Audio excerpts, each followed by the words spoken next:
السلام عليكم احبائي في الله، كي دايرين؟ لاباس عليكم؟ اليوم ان شاء الله كما كتشوفوا جبت لكم فيديو اخر ديال الماسكات. هاد النوع اللي ولا جديد دابا هو الماسك 3 دي اللي كيمنع تسرب البخار، يعني ما كيبقاش هذاك البخار كيطلع لنا نضاضر، يعني خصوصا كنعانيو مع النظارات والماسك ملي كان كيضبوا لنا النظارات كيضبوا. فهاد النوع هذا كيمنع الضباب، ما كيخليش.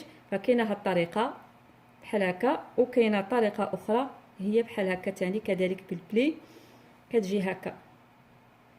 دابا اليوم غادي نعرض لكم هاد الطريقه هذه اللي غنخليها لكم دابا في الفيديو غتشوفوها.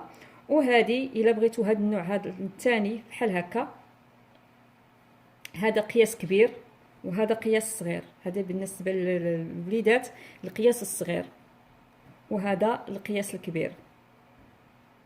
الا بغيتوا هذا حتى هو كتبوا لي في التعليقات ندير لكم عليه فيديو الطريقه ديالو كيفاش كيتصاوب هذا الشكل هذا بحال هكايا. ودابا غادي نخليكم مع هذا الشكل، خليكم مع الفيديو شوفوا حتى الاخر. وكنزيد كنقول اللي ما مشاركش في القناه يزيد يشترك، وكثروا لي اللايكات باش الفيديو يوصل عدد ممكن ديال الناس اللي يقدروا يستافدوا.